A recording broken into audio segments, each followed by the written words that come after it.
Computer. Okay. Oh, technology, you know.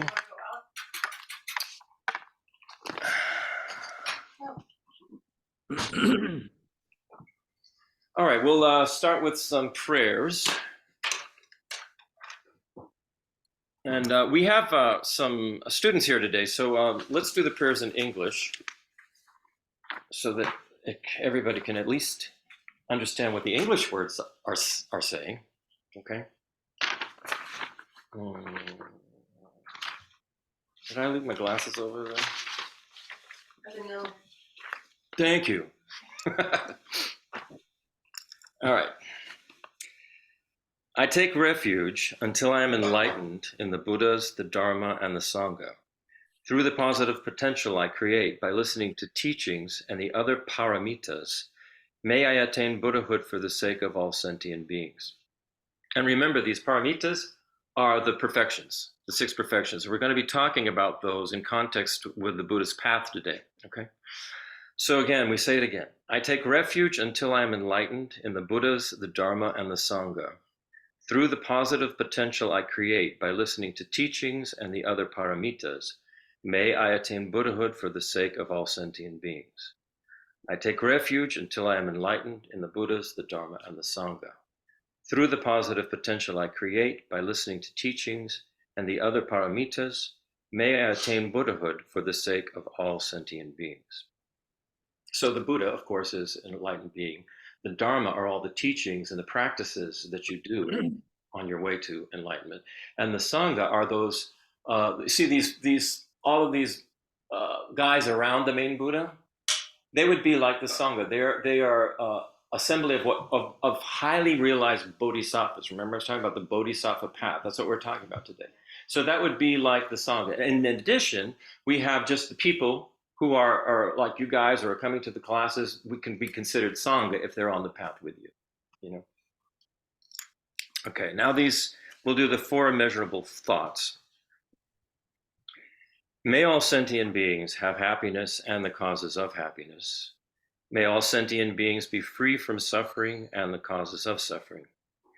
May all sentient beings be inseparable from the happiness that is free from suffering. May all sentient beings abide in equanimity, free from attachment for friends and hatred for enemies. Then on the next page, we'll go to what's called the 7-limb prayer. This is just an outline of a much longer practice. So we'll just visualize in front of us, visualize the Buddha, all of the Bodhisattvas, and all of your gurus and teachers as we say this. Reverently, I prostrate with my body, speech, and mind, and present clouds of every type of offering, actual and mentally transformed. I declare all my negative actions accumulated since beginningless time, and rejoice in the merits of all holy and ordinary beings. Please remain until samsara ends, and turn the wheel of Dharma for sentient beings. I dedicate the merit, the positive potential created by myself and others to the great enlightenment of all sentient beings. And then finally, we'll do the mandala offering. And here what we're doing is we're visualizing a completely purified consciousness, purified form, everything working beautifully in perfect interdependent relationship. And we're visualizing it as a beautiful mandala and then offering it to the Buddhas and the Bodhisattvas and our teachers who we're visualizing in front of us. Sajipaki Jukshing Metok Tramri Rablingji Nidegen Padi Sangye Jingdu Mideulagi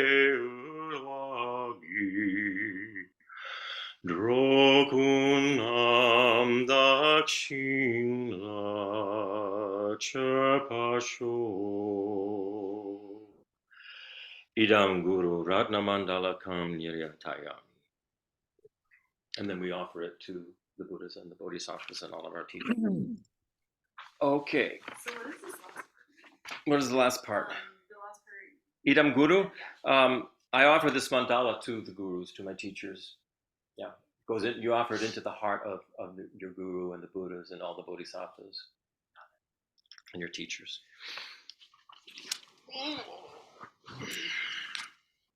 Ooh, wow! We have interesting looking rays of light on this. Yeah. Wow, crazy. Okay.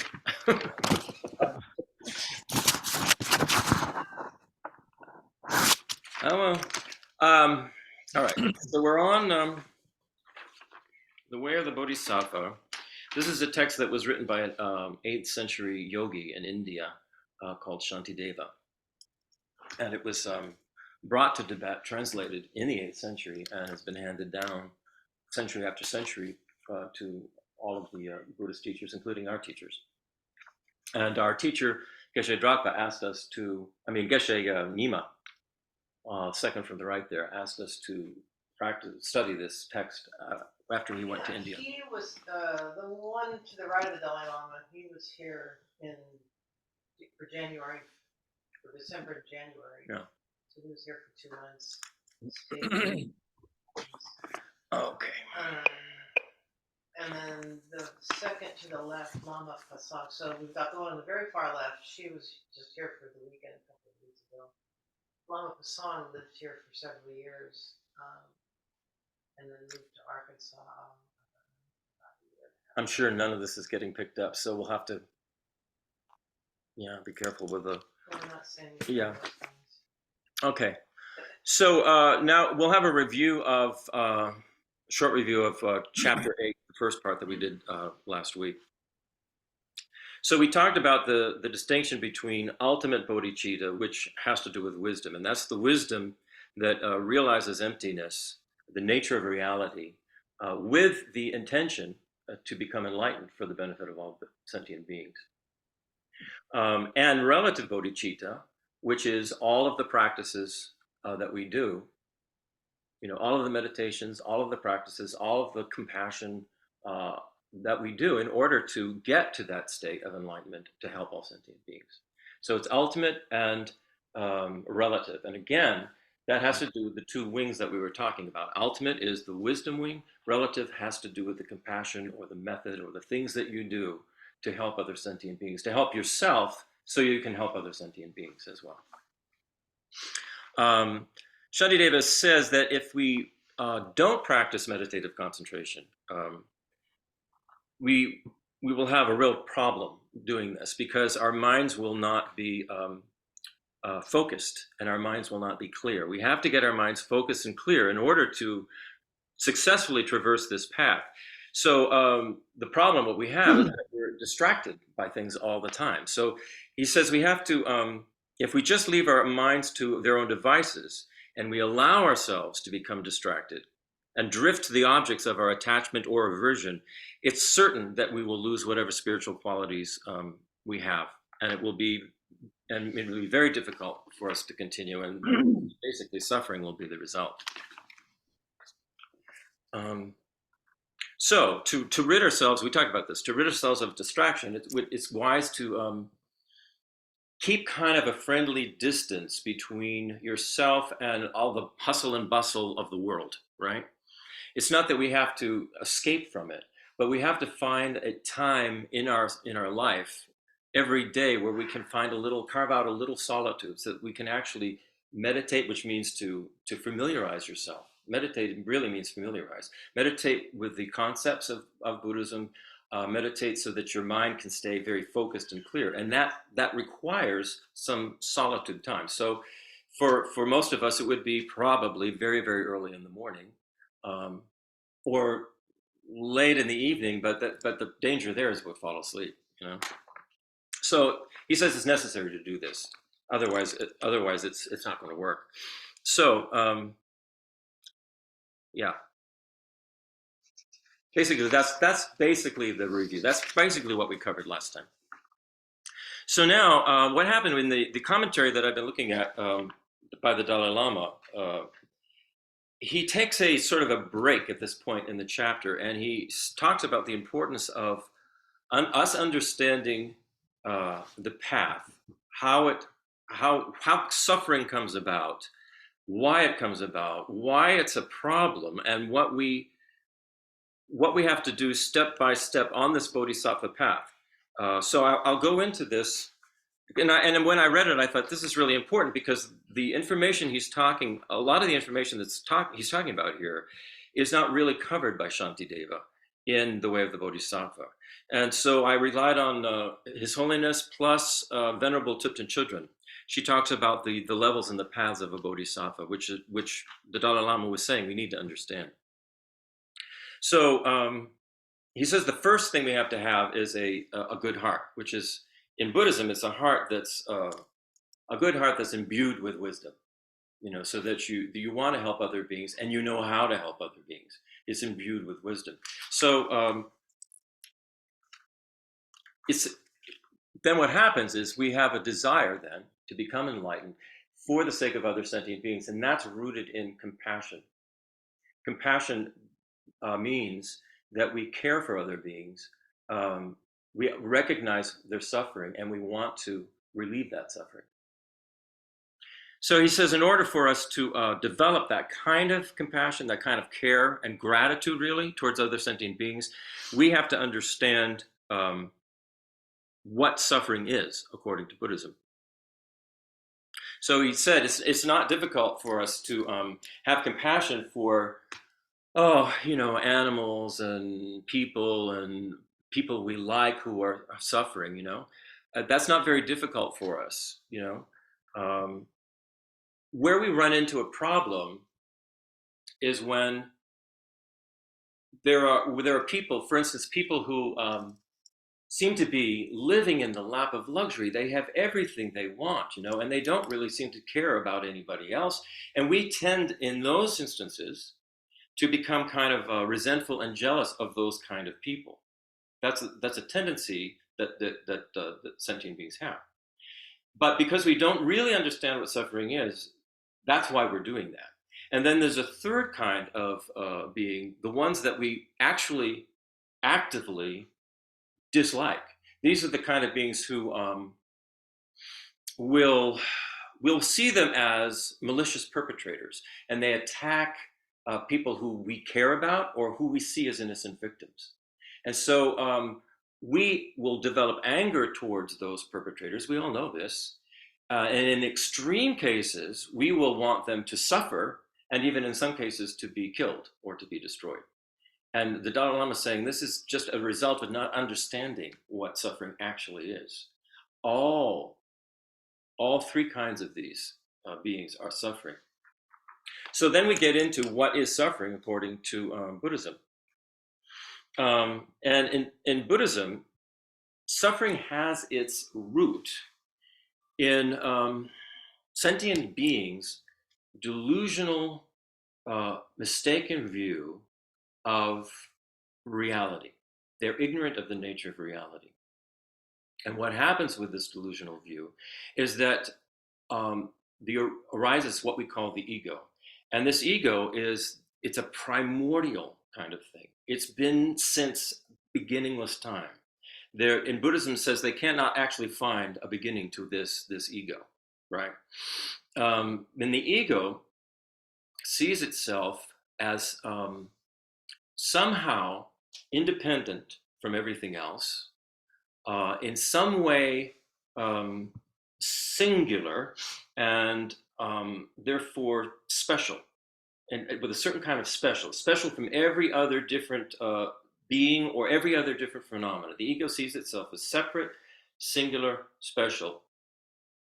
And what happens is the ego has this sense, and we all know this, we have a sense of neediness. There's things we need, there's things we crave. And so what the ego does, and this has been going on for beginningless time, whether it's humans, animals, or any other kind of being, is the ego, the self-grasping ego, will look out at what appears to be the world around them and look at other separate things, peoples and objects, and become sort of attached to those things, thinking that it can attach its separate self to them and get what it needs from them, whether it's a relationship or whatever. We look to other things and beings for what we're attached to. and it doesn't never works because it never lasts. When we get what it is we desire and crave, it doesn't last. And so this sets up a kind of addictive cycle where we continue to look more and more to get the thing we want. And the more we get, the more it doesn't satisfy. And so we keep trying more and more and more to get it. And this can end up in actual real addiction. And it very often does. But in Buddhism is saying we're all addicted. It's just levels of addiction. So what happens with this kind of thing is when the thing that we're attached to, the object of our attachment, that we think we're going to get something from that thing, whether it's a substance or another person or a career or whatever it may be, when there is something that blocks the ego from being able to get that thing, to attach to it and get it, then what arises in the ego, and this is going back to beginningless time, is this sense of aversion. And aversion takes all kinds of forms. It can be, I didn't get what I want, therefore I'm frustrated. I'm dissatisfied. That's a very mild sense of aversion. But it can then go to, I didn't get what I want, and there's a panic, there's an anxiety, there's a fear that we didn't get what we want. Then we could sort of project the fact that we didn't get what we want, and we're blaming something that got in between us and the object of what we wanted. And what then happens is then we get angry. We have anger. We have the anger can go two extremes. It can just be a mild anger, or it can be malicious anger, where we actually want to harm the other being or the person, whatever it is. But also we have this aversion can lead to things like jealousy or arrogant pride, or it can lead to things like self-loathing and depression. So it runs the gamut. All these afflictive emotions, when the ego doesn't get what it wants, the gamut of these afflictive emotions arise. And the reason this is a problem is because when these afflictive emotions arise, then the ego, we, engage in negative actions, harmful actions, destructive actions based on our being panicked, anxious, angry, jealous, fearful, or depressed. We turn, in depression, in other words, we turn that anger in on ourselves, and we're hurting ourselves, not to mention everybody who's around us. So that's the problem. And all beings, whether they're the wealthy ones, whether they're the poor innocent victims, or no matter who it is, there's this kind of pervasive suffering that's going on because of the ego. So what happens with because of these negative actions that we take, we sort of get into this cycle. It creates negative karma. Negative karma means actions, negative actions that we create, and that sets up a system in us. It's sort of like we have within our mental continuum and physical continuum, we have seeds of this negativity that go with us from lifetime to lifetime to lifetime, and it creates what we call cyclic existence. It's the Sanskrit word is samsara, but it's this cyclic existence of birth, aging, sickness, death, birth, aging, sickness, death, over and over and over and over. And it's based, and we get deeper and deeper and deeper, more deeply trapped into this cyclic existence as our negative propensities keep growing, as our ego gets stronger and stronger. So this is the problem, because it is a trap that we're kind of stuck in, this cyclic existence. So the question then is, what is it? What is this suffering? And the Buddha, Shakyamuni Buddha, when he first talked about suffering, he used the word, the Pali word, dukkha. It's like we transliterate it as D, or spell it as D-U-K-K-H-A, dukkha. And it's an interesting word that it's kind of difficult to translate into English. It has two etymological roots. There's du and ka, and du means let me make sure I get the right one. Yeah. Du means bad, And ka means axle, bad axle. So you're saying, what is this talking about? So it's talking about what the Buddha was referring to is a wheel that's off its axle. The hole is not correct and it's off its axle. So like a potter's wheel or something, if it's correctly aligned, it goes very smoothly. But when it's off its axle, it starts to wobble and get all off balance. So this is what's happened with us in cyclic existence. It's completely off balance. So when you have a wheel like that that's off balance, and say it's a wheel of your bicycle or something, you're going to have a difficult, bumpy ride. And that's what samsara is. It's a difficult, bumpy ride that we're going through.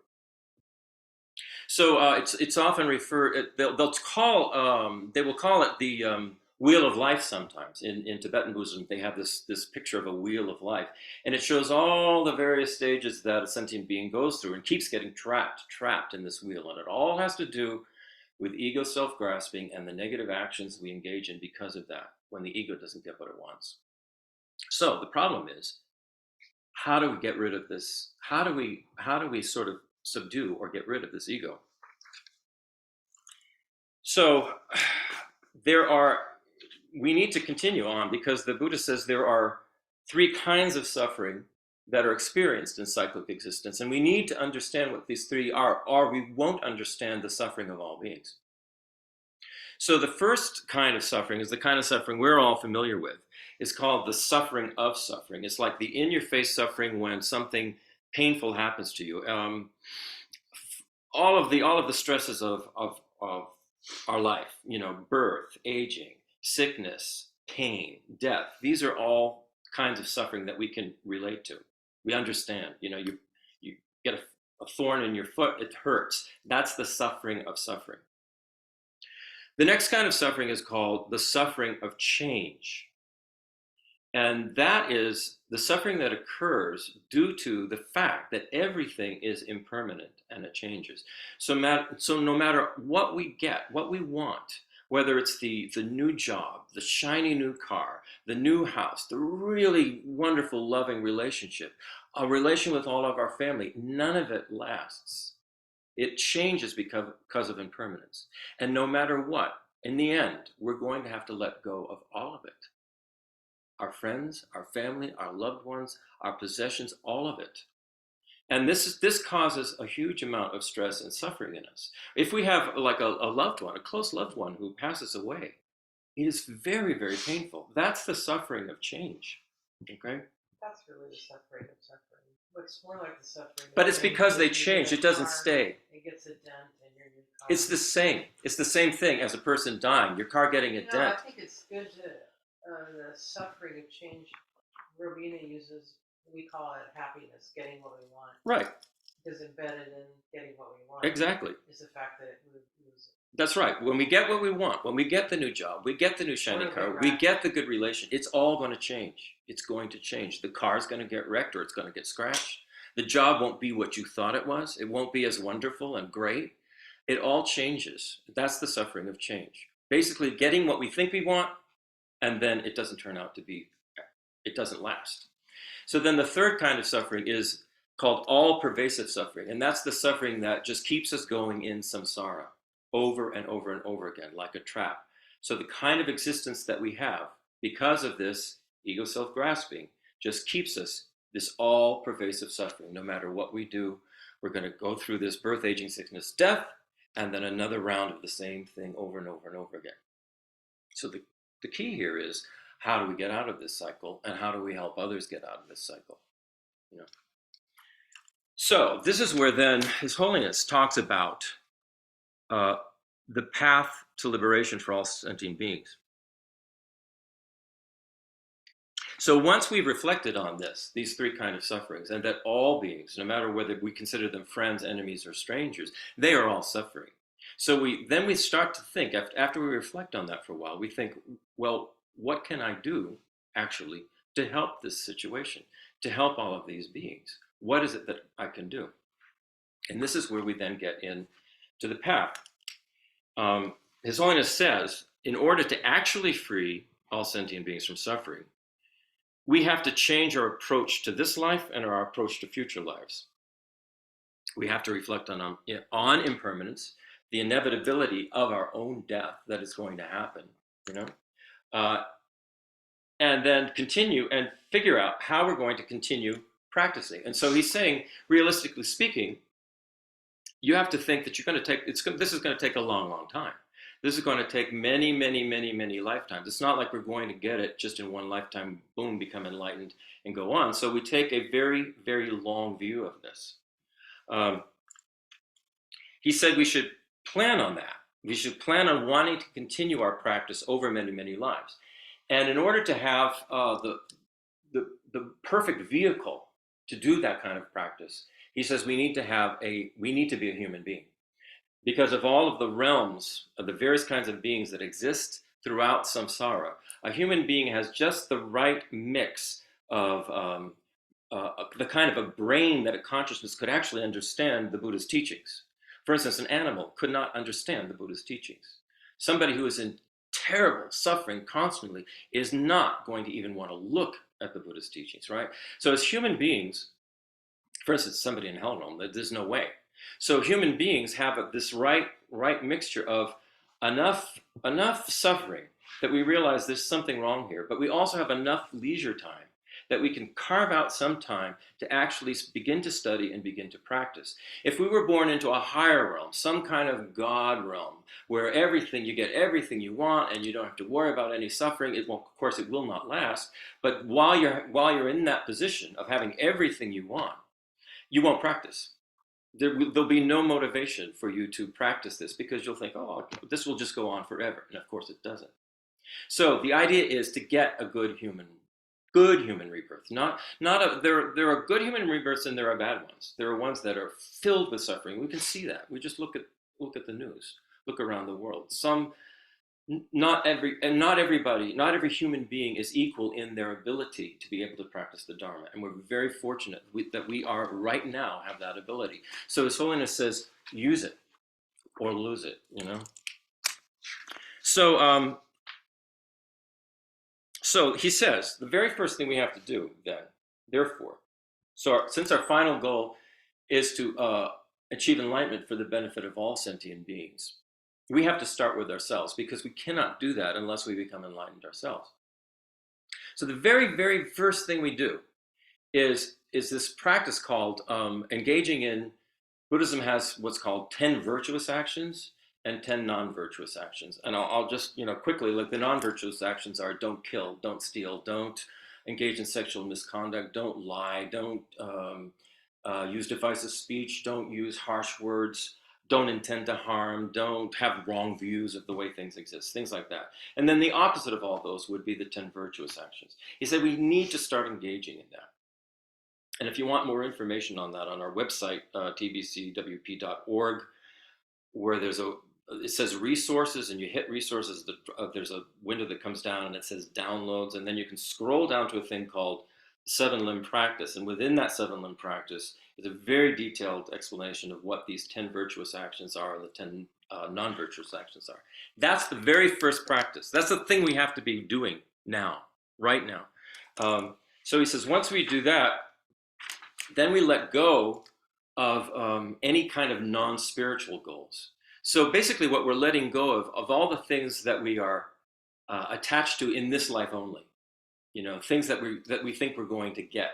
Again, like the house, the car, the job, the spouse, everything, but it's only for this life. We start making our goal. Doesn't mean you can't have the house, the car, the job, the spouse, and all that stuff, but your goal becomes a long-term goal. It's a spiritual goal. It's for the benefit of all sentient beings over many, many lifetimes. So you're not just limiting it to this particular lifetime.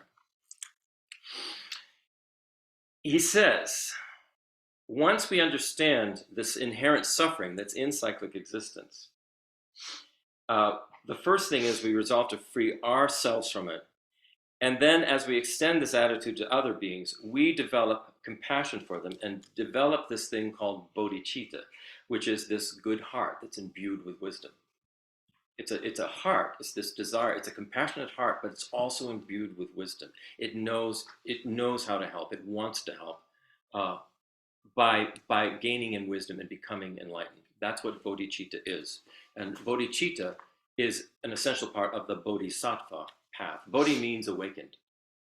Sattva means being, and then Bodhi again means awakened, and Chitta means heart, mind. Your heart and your mind is awakened.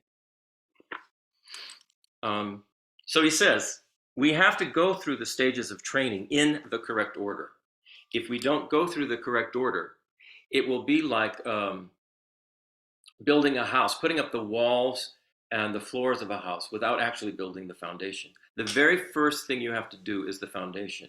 If you don't do the foundation properly, the whole practice, the whole path to enlightenment is going to be faulty. It won't work. So he says we have to get the right foundation in the right order. We should have a very clear overview of what the Bodhisattva path is and all of the stages that you have to go through to get there. And so if we have this clear view, then we'll be able to recognize what level we're at.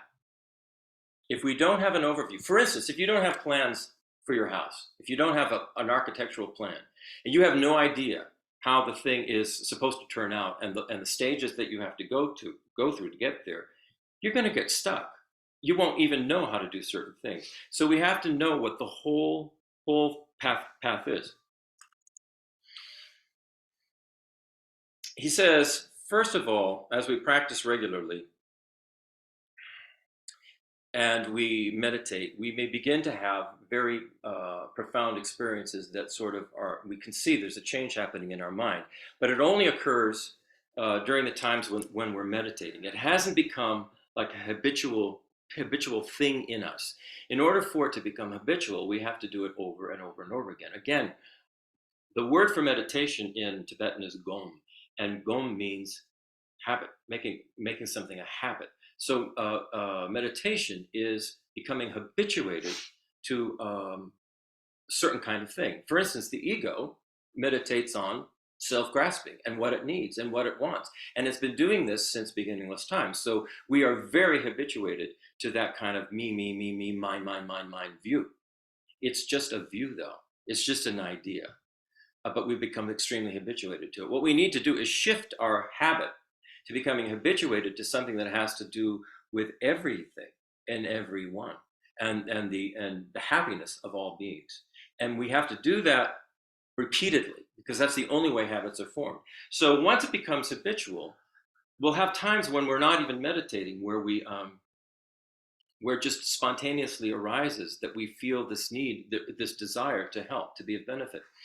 And this is where it then gets into the Bodhisattva path. So before we actually enter the Bodhisattva path, the first level of the Bodhisattva path, we need to get to this point where if we see, for instance, a bird or an animal or an ant or a person, we think it just spontaneously we have the thought from the depths of our heart, when will I ever become enlightened so that I can help this being? So, as for instance, if you're looking at a pile of fire ants, instead of thinking, when will I ever be able to get rid of the fire ants so they don't mess up my lawn, you're thinking, just spontaneously thinking, when will I ever become enlightened so I can help these beings lift themselves out of this particular existence and achieve complete and pure happiness? So the more, basically when that occurs, what His Holiness says is you've entered the first path of the Bodhisattva. There are 5 paths. There are 5. The 5 paths take you all the way to enlightenment. So this first path is this spontaneous feeling that you want to help all beings. You don't even have to think about it. But that is only the very first part of the first path. The second part of that path is that you sort of grow that. And what you're trying to do is accumulate what they call merit. And merit, the word for merit in Tibetan is sonam, which is a kind of a positive energy in your heart and in your mind that keeps growing as a result of positive, virtuous actions that are beneficial to oneself and others. And so you keep developing this positive energy, and it grows and grows and it accumulates. And so what you're doing in this, it's called the path of accumulation, is the first path. You're trying to accumulate this kind of positive energy. And they say it could take something like 3 countless eons just to accumulate that amount of positive energy. But His Holiness the Dalai Lama says, with bodhicitta, with this strong intention to become enlightened for the benefit of all beings, this strong intention in your heart and mind, you can very quickly, actually, get through this path of accumulation. For most of us, we're not even there. It takes effort to say, look at a rattlesnake, and instead of going, I need to kill it, or I need to get away from it, going, how long, when will I ever become enlightened to help this being? To just actually spontaneously think that. So it takes a long time to get just there. And then if we can develop, really work on our bodhicitta, His Holiness says we can get through this path of accumulation in not 3 eons, but much less, much more quickly, because bodhicitta and sonam can be so powerful, you know. So this is why this path of the bodhisattva and developing bodhicitta is so important. You know, making this sonam, this positive energy in our heart and mind grow. So once we've reached a certain point in this path of accumulation, then we go to the next path. The bodhisattva will enter into the next path once the path of accumulation is completed. And that's called the path of preparation. And what happens in the path of preparation is, through this whole time of the path of accumulation, we've been, like we are, studying, practicing, meditating, learning about the nature of reality according to Buddhism, understanding, having a sort of conceptual understanding of what emptiness is and things like that. That's all part of the path of accumulation. When we get to a point in our meditation where we have what we talked about before, we have we become skilled in single-pointed concentration, which is being able to focus our mind completely without any distractions on one object. And then our mind we achieve this sort of sense of calm abiding. So when the single-pointed concentration and the calm abiding become unified, when they're joined, and we can have what's called a very strong conceptual understanding of emptiness, of the nature of reality, that everything is a dependent arising. We get it. We really understand this conceptually. This is when we enter into the path of preparation. It's called the path of preparation. And we keep working on, and what we're preparing ourselves for here is the direct realization, not a conceptual one, but a direct realization of emptiness, the nature of reality, that nothing exists. There's no independently self-existing anything. Everything is dependently arising, and therefore is empty of existing independently and existing and self-existing. That's what emptiness means. The flip of emptiness is that everything arises dependently. Everything is in some way, connected. It's connected. It's interconnected and interdependent, which is different than the way the ego thinks. And this is what we're trying to get rid of this ego view and get into this, habituate to this new view. So the path of preparation is when we're, as a bodhisattva, we're working again and again and again with this, developing this view of emptiness to the point where we have a direct perception of it, a direct realization of it. When we have a direct realization of emptiness, when it's not just conceptual, but we actually know it, that's when we enter into the third path of the bodhisattva, and that's called the path of seeing. It's called the path of seeing because we're seeing emptiness directly. We're having a direct experience of it. So this is the path of seeing. Can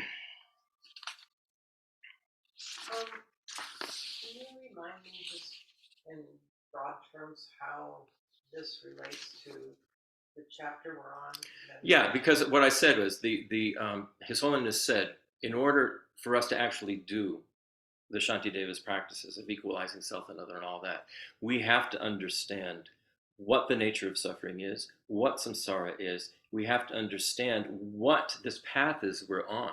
Otherwise, if we get it out of order, if we don't see the whole thing, where we're going and how we're getting there, he said we can easily fall off the path. So he said it was very important to go through this to understand what these levels are, so that when we go and do these meditations that Shantideva gives us, that they will be effective. We will have the proper understanding of what we're doing and where we're headed. And so I thought it was important to follow his suggestion on that and go through this. Well, just to follow up. So, in the Shantideva text that we're studying, is the chapter on concentration about what we would call like calm abiding meditation? It's about both. We're talking about meditative concentration, which is the chapter we're on. All right, and so It's talking about both. all of this content is underpinning.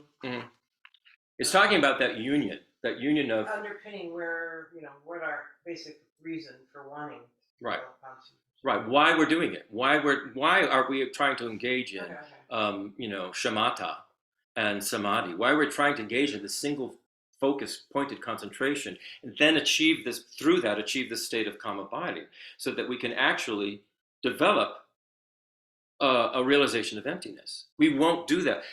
Basically, we will not develop a realization of emptiness if we haven't accumulated first enough positive energy, enough sonam. We have to get all of these negative kind of attitudes out of our mind.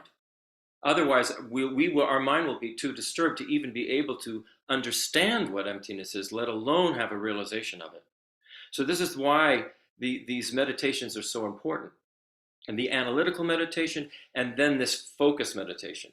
Because without this focus, without the calm abiding, without the single-pointed concentration, we will not have a direct realization of emptiness. This is what the Dalai Lama is saying. So when we've gotten to this third path, the path of seeing, is when we have a direct realization of emptiness. But that's not the end of the path. What happens now in this third path is what happens now is that there begins this, what are called these 10 levels that a bodhisattva goes through. They're also called 10 bhumis. So these 10 levels are 10 bhumis. And in this, when we achieve this path of seeing, when we achieve a direct realization of emptiness, the nature of reality, we have automatically gone on to the first bhumi, the first level of a bodhisattva. Now, it's different than the 5 paths. The bhumis are sort of incorporated into the 5 paths, and the bhumis are related to what we were talking about before, the 6 perfections: generosity, ethical discipline, patience, enthusiastic effort, meditative concentration, and wisdom. And Shantideva's text follows these 6 perfections. Right now we're on meditative concentration, which is the 5th of the 6 perfections, right? But this is all part of the Bodhisattva path. So when we get to the path of seeing, then we also enter this first bhumi, this first level, and it's called the very joyful. That level is called the very joyful. And as a bodhisattva, we're very joyful because we're on the first bhumi of the path, and we're on the path of seeing. So we rejoice at our own and others' virtue, and in particular, we perfect the paramita, or the perfection. We perfect generosity at that level. So once we've eliminated in this path of seeing certain kinds of obscurations, then we go to the 4th path. And this is a big one. This is called the path of meditation. And remember that meditation means to familiarize yourself with something. So at this point, what we are doing as bodhisattvas is we're really familiarizing ourselves with the realization of emptiness and using that realization to completely cleanse our minds. So what we have going on still in our minds are what they call these 2 obscurations. 2 main obscurations still exist in the mind of a bodhisattva, even though we've had a direct realization of emptiness. So these 2 obscurations are what are called the obscuration to liberation from samsara, liberation from cyclic existence, and the obscuration to enlightenment. These are the 2 obscurations. So the obscurations to liberation have to do with, they call them afflictive obscurations. And it has to do with all of the afflictive emotions that are still in our mind stream, the seeds, I should say, of those afflictive emotions that are still in our mind stream, and the seeds of the karma of the negative karma that is still in our mind stream. These have to be cleansed. These have to be purified. Of course, we should start now, but it's still, when we're on this fourth path, this is when we're purifying, really, really, really completely cleansing them. Then when the obscurations to enlightenment are called, they're called afflictive obscurations, they're called cognitive obscurations. And they have to do with very, very subtle imprints on our mind stream of ignorance, of misunderstanding, of the imprints of the ego. They're very, very, very subtle. It's sort of like what they said, our teacher said, it's like if you have a salad bowl, a wooden salad bowl, and you've had a lot of garlic on that salad, and you clean that bowl, the salad's done, you clean it, there still is this very, very subtle smell of the garlic. So he said, they're saying that when we're at this level of the fourth level, the path of meditation, there's still this very, very, very subtle imprint of the problem of the egos, the problem of afflictive emotions, the problem of ignorance, problems of attachment, right? And so those also have to be cleansed. So those are the cognitive obscurations and the afflictive obscurations. The obscurations to liberation from samsara and the obscurations to enlightenment. So what goes on then in this fourth path is a lot of work, eliminating these, purifying these. And so additionally, in this fourth path, we've already done one of these 10 levels that are related to the six perfections. In this fourth path, all of the other 9 bhumis occur. And so these 9 bhumis take us through. I won't go through the levels and the names, but it's in here. If you want to download it and can look at it, it's Thubten Chodron's very, very, very good. But what happens is we're able to perfect. We've already perfected our generosity. Then, as we go through this meditative path of meditation, and we have the remaining 9 levels, 9 bhumis, we perfect generosity, we perfect our ethical discipline, we perfect our patience, we perfect our meditative concentration, and we perfect our wisdom. But that just gives us the 6 paramitas. So this last one, the paramita, the perfection of wisdom, is then expanded out into 4 more. And so what we do is we perfect what they call our skillful means, which is the ability to be able to help any sentient being in the way that is most going to benefit them. So what that means is you have to develop kind of an omniscient mind to understand exactly what it would be that you would have to say or do to help the sentient being, whether it's an ant, whether it's a ghost, whether it's a human, whether it's a god in a god realm. You know exactly how to do this. Then you have the next perfection, which is the perfection of prayerful, they call it prayerful aspirations. And these are like these very positive aspirations that you have then as a bodhisattva to be able to benefit all sentient beings. And these aspirations are so strong that it's almost like they're a vow, that it becomes so strong in you that is what you are going to do. There's no question about it. You are going to help all sentient beings. You understand how you're connected with them, and you're going to do this. So then the next perfection is called the perfection of spiritual power. And this is a kind of spiritual power that enables us to be able to guide sentient beings, any sentient being, in a way. We have the power, the spiritual power and strength to do that. And then the final last of these bhumis is called completely exalted and uncontaminated wisdom, meaning that we finally have achieved the wisdom that is not contaminated by these subtle obscurations. We've completely gotten rid of all the obscurations. So then we go to the next and final path, the 5th path, which is called the path of no more learning. And that is, we become a Buddha. In the 5th path, we have achieved Buddhahood, and we've achieved our goal. So that's the whole outline of the Bodhisattva path, sort of like the skeleton of it, and the order in which it occurs. And His Holiness says it's really important for us to understand that, think about it, go over it, and be familiar with it, so that we don't make mistakes along the way, and we will know exactly where we're at as we progress forward. Okay, So I wanted to cover that because he was saying it was quite important.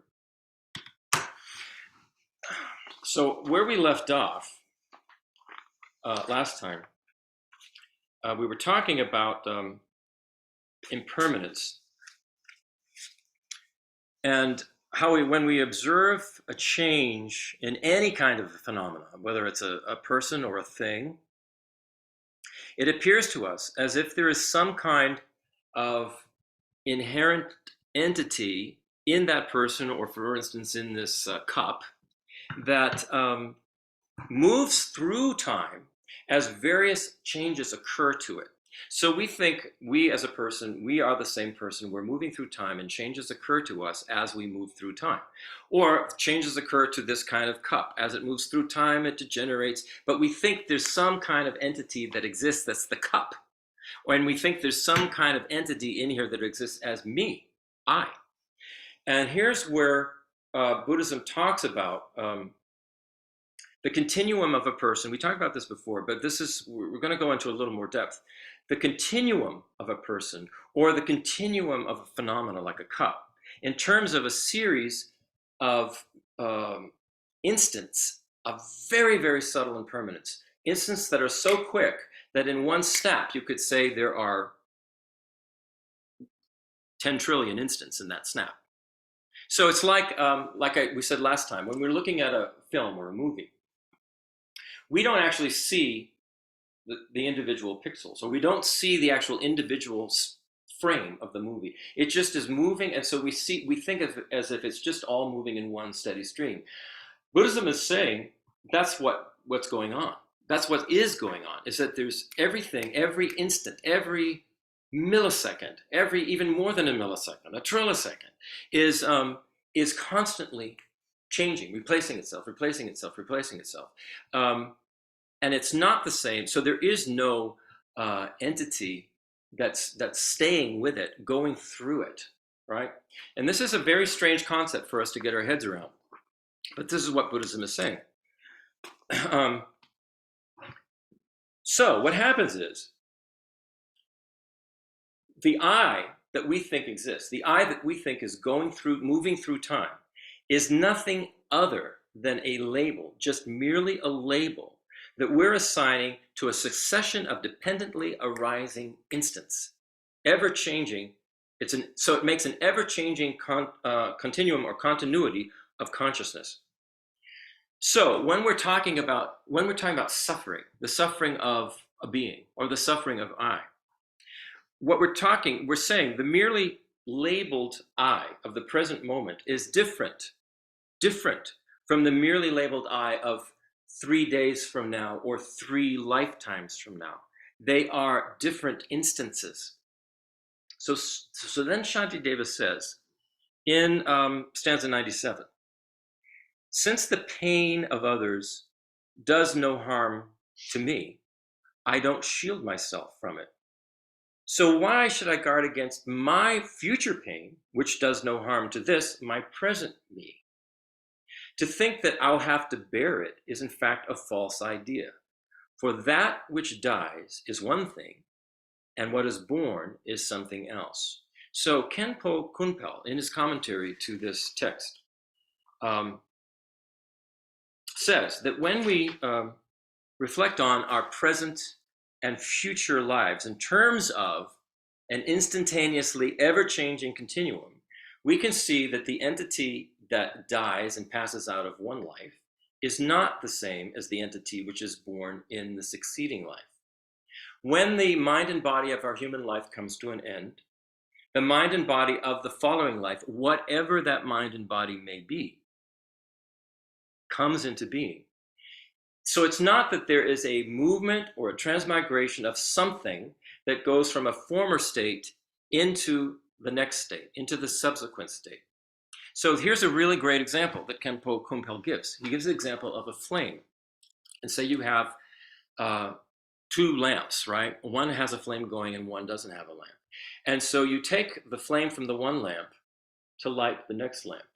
And what that does is the next lamp picks up, it's like a dependent arising, picks up from that flame and then creates its own flame. It's not as if this flame went into this flame and became that flame. It's not. They are two different flames, but they're dependently connected. Okay? So this is what they're saying. When we pass from this life, it's like the flame.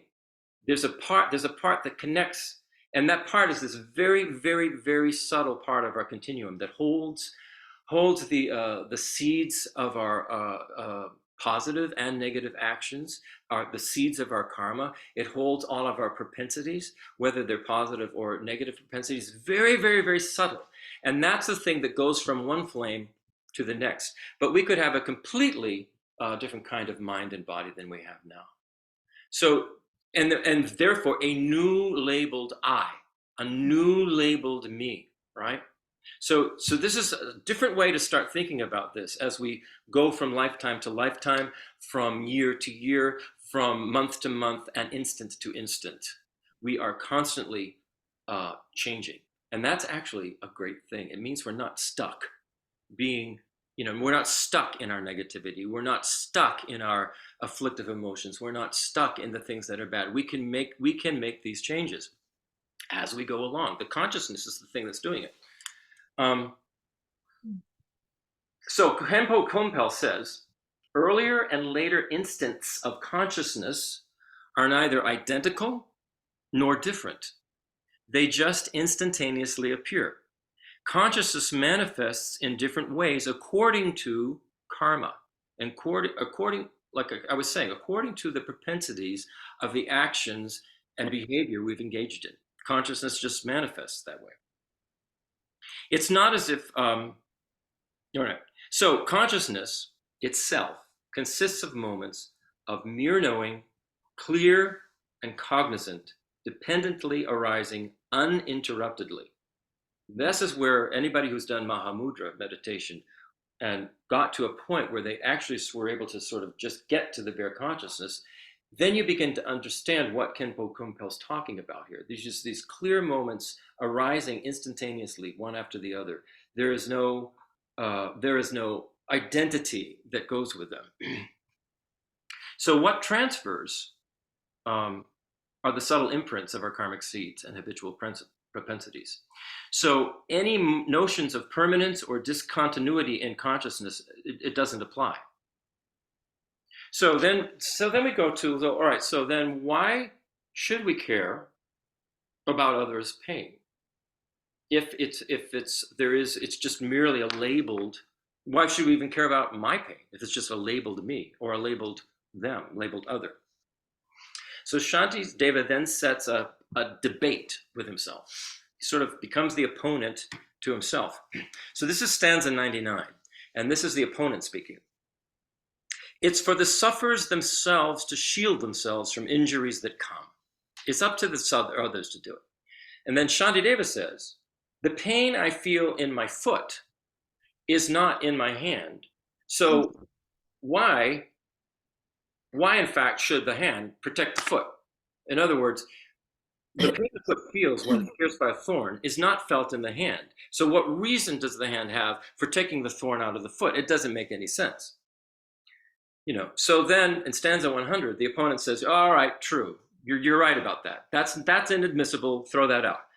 The reason we do that, he says, is simply because it's through the force of our ego self-grasping. That's why we do it, But Shantideva says, well, what's inadmissible for others and myself should be discarded utterly. We should just get rid of it, ego self-grasping. So the opponent's saying the hand protecting the foot may not be logical. However, we are habituated to this self-grasping, and so we're mentally oriented in such a way that the part of our present self wants to protect the self that's going to be coming in the future. They want to, just in the same way that our limbs look after one another. So Shantideva says that's inadmissible because you're clinging to the I and the other and it should be discarded.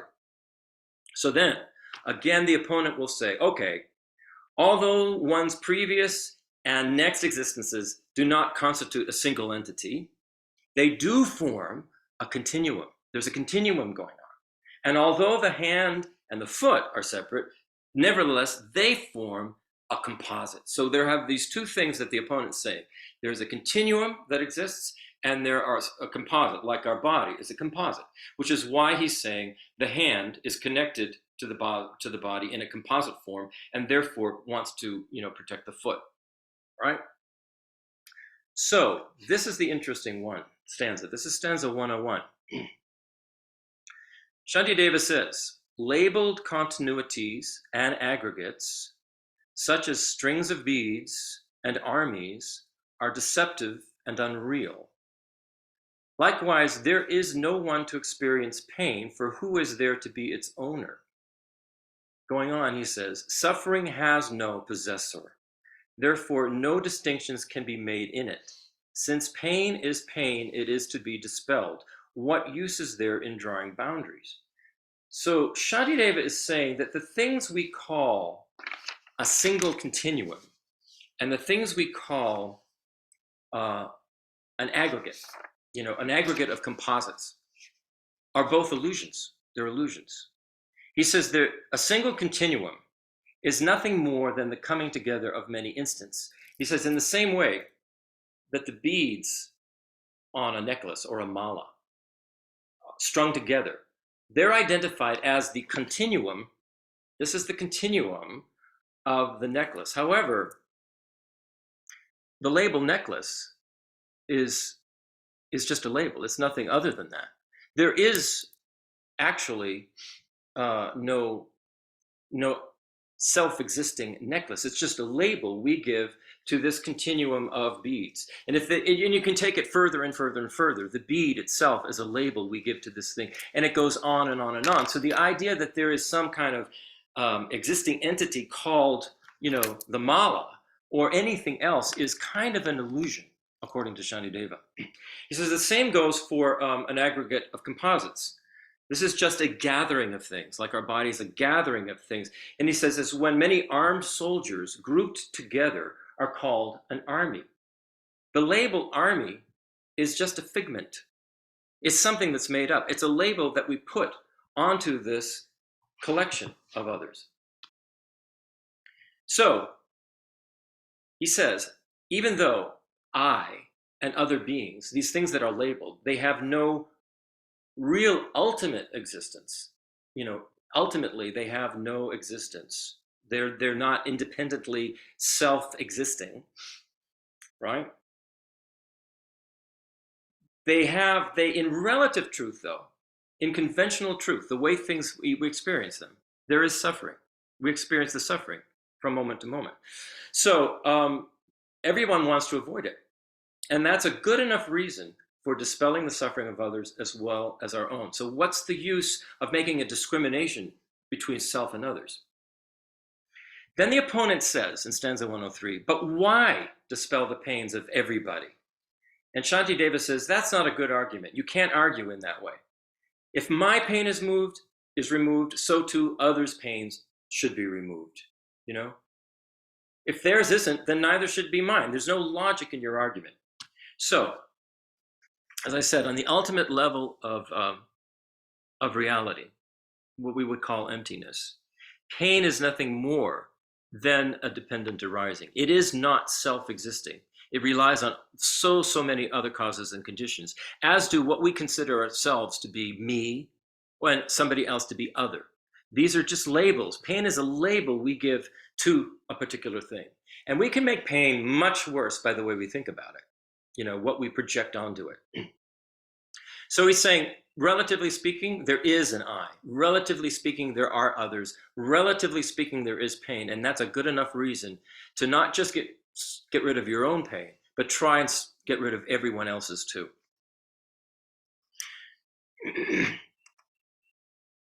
So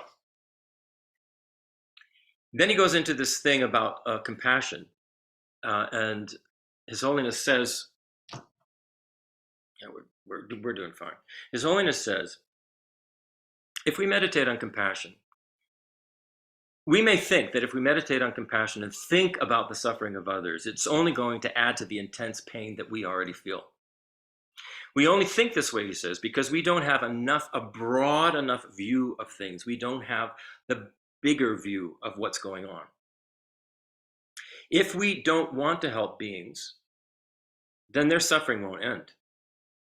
We are all interconnected. And if we don't start wanting to help everybody, then the suffering is just going to continue and continue and continue. But if we can develop a little bit of compassion and make an effort to dispel the suffering of others, then eventually that's going to grow and that suffering will end. That compassion will grow. One person by person, being by being, that compassion will grow. The caring for others will grow. This is the whole point of the path of the Bodhisattva. It's not just for ourselves alone. It's to get everybody to develop this compassion, to develop this caring, to develop this understanding that everything is interdependent, interconnected. So any small difficulties we feel because of our compassion are worthwhile. And then the other point that he comes to, this is the last point. And this is stanza 109 of Shantideva. The work of bringing benefit to beings will not then make me proud and self-admiring. The happiness of others is itself my satisfaction. I do not expect another recompense. So as Holiness says, we should never be thinking, if I help others, I'll accumulate a lot of positive potential and a lot of merit and I'll be happy. He says that's just the wrong way to be thinking about this. That's not the point. He said we should engage in positive actions to relieve others' unhappiness and dedicate these actions to their well-being from the depths of our hearts without the slightest thought of future personal reward. In other words, helping other sentient beings to be free from their suffering is the reward. That's the reward. It's not somehow, it's not like there's going to be something else. And this could go on for a long, long time. So we just start to begin to develop this view, perhaps for infinity. This is what we're going to be doing. But it's worth doing. It's worth doing. There may not be an end to sentient beings. There may not be an end to samsara. Hopefully there is. But if there isn't, we just keep going, because this is much more important than going around and around and suffering ourselves and causing others to suffering. And this is the point. I mean, there's a beautiful line, I've talked about it before, that when you reach a certain stage, a level in the Bodhisattva stage, very high up there, the idea of going into a hell realm to help other beings is no different than what you see. Describes it as a swan sort of gliding gently down onto a lotus lake. There's no fear. There's nothing like that at all. There's nothing like that. It just becomes basically our joy to help others and to free others from suffering, whether it's an ant or whether it's your spouse or your child. So that's okay. And then the final thing here is stanza 110. Shantideva says, "Therefore, just as I defend myself from even slight disparagement, in just the same way with regard to others, I should likewise have a mind protective and compassionate." So Shantideva is summing up this part of the 8th chapter by saying that since he and others are equal without any difference between them, since we and others are equal without any difference between us, it follows that just as we would defend ourselves even against the slightest criticism and false accusation, in the same way, we now want to repeatedly cultivate and habituate ourselves to compassion and an attitude of being of benefit to others and wishing to protect others and wishing to care for them. So you have any questions about this? It is a lot. It is a lot. It's a lot to think about. And that's why meditation becomes really important, because meditation, there are two kinds of meditation. The one where you're just thinking, you're analyzing, you're thinking about, what we just talked about. And there are texts that you look at, you read it over and over again, you think about it, and you come to a point where it starts to make sense. It makes sense to you. And then that's where the other kind of meditation comes in, where you sort of single-pointedly focus in on your conclusion. You get a very, very clear idea in your mind, in your consciousness of what this is. And the more you do it, the more it becomes a habit. You habituate your whole being to this way of thinking. And everything you say, everything you do, everything you think starts to be along these lines. It starts to be a beneficial thing for others, you know. And if it's beneficial for others, it's beneficial for yourself, because we're all connected. There's definitely something Sure. Yeah. This is Brian. I wanted to ask to get a little more clarification on this concept of the flame as Yeah. our consciousness moves from one vehicle to another. And I'm trying to understand why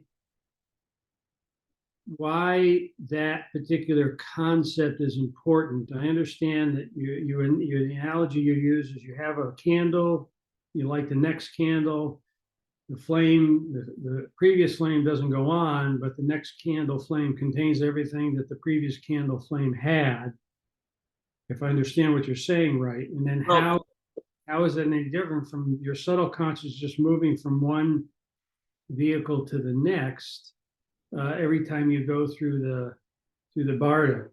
That next flame actually does not contain everything that the previous flame had.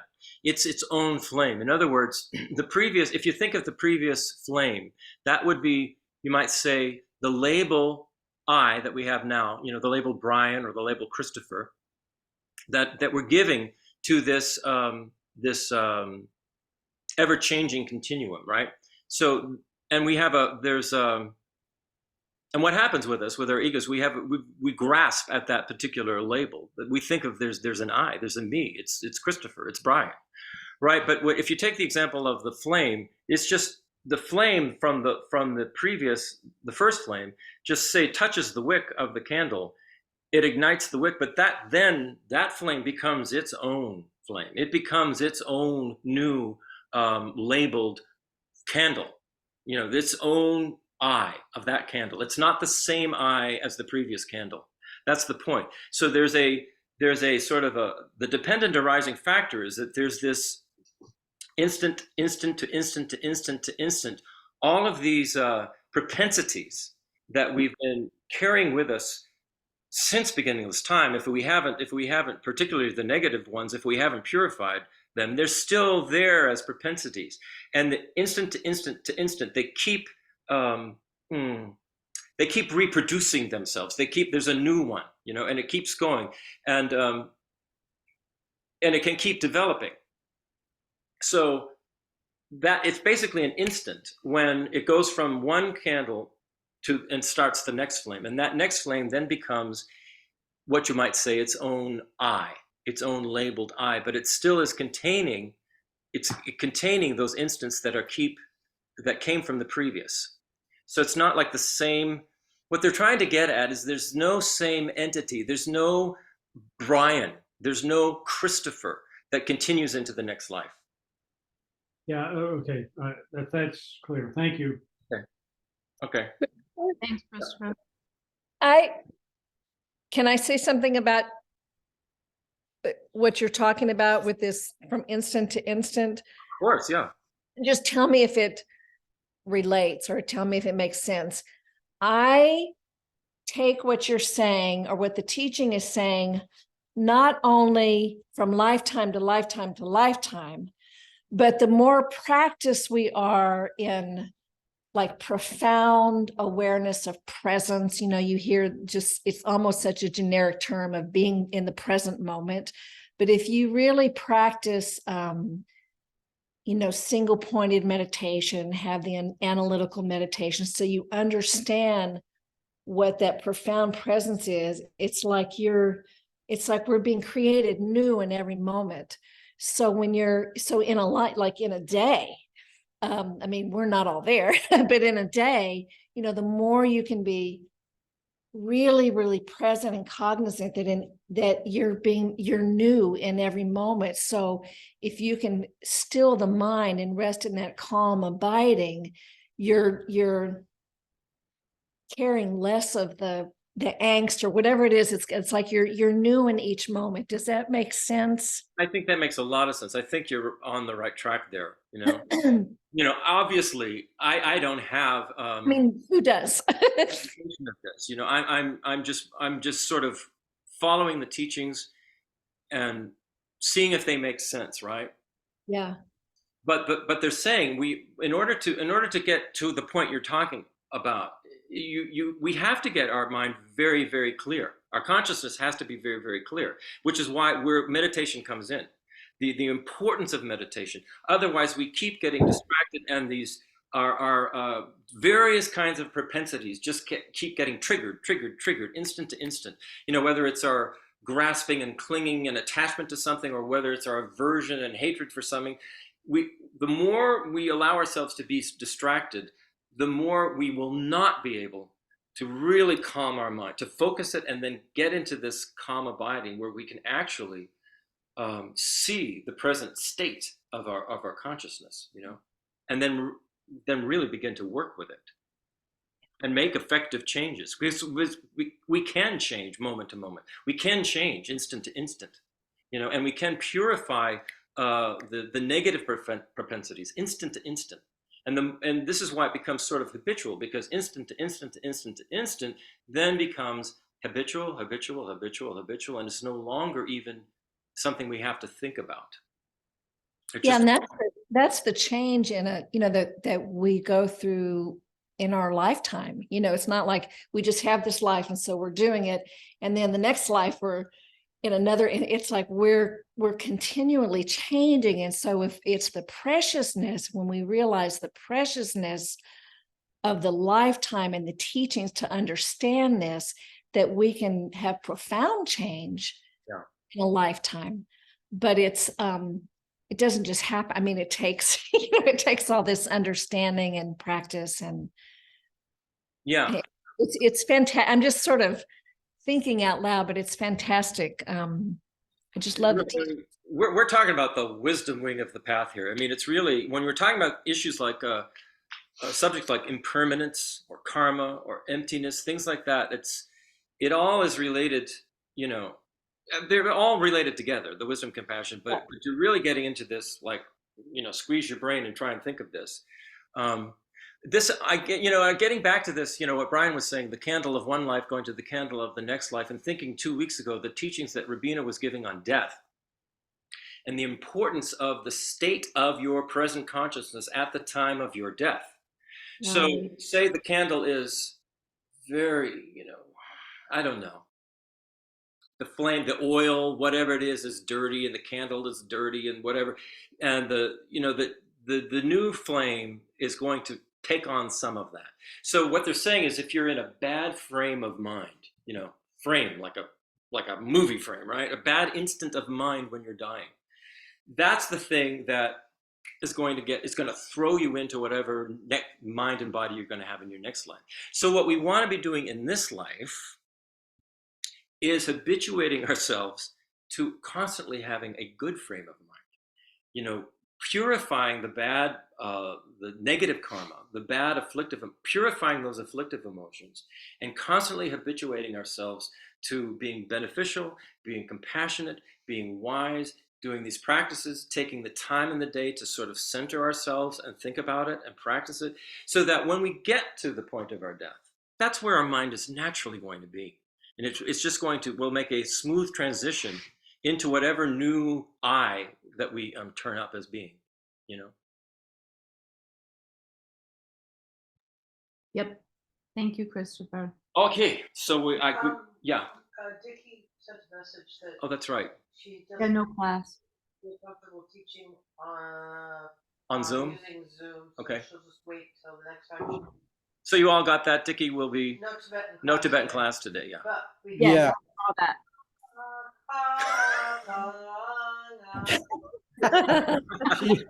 She's right here. Cha cha. Yeah. Hold on. That's a delay. Debuimbe. Debuin. So since we are not there in the center, we will not be holding Tibetan class today. I'm sorry about that. Apologize. Gives us one more week to practice. Oh yeah, Yes. by the Just way, gonna give you homework. Just homework week. It's just one more week. weather permitting, next Saturday, instead of class, we're going to be doing this, what do we call it? Sangha Fest. Having Yes. a party. Yeah. And so it's going to be, that will be on Saturday. And So we can have a Tibetan sing-along. we can have a Tibetan sing-along with Yeah. Vicky Yanaje. We all do. But there won't be, we won't have the Sunday class. Okay. Because I'm going to, Arthur, wherever you are, you can bring that along with you. I know that's the background, but it looks really I like your background, Arthur. Yeah, it's good. I want to be there. Chris, Yeah. I want to point out one of the comment Marshall Murley has. Oh, yeah. Mhm. Towards the end, he says, what will remain after the death as it will find another vessel. So I'm thinking, is it the mind or the consciousness that you think would take another vessel? Because we believe we are not our mind, we are not our body. What do you think?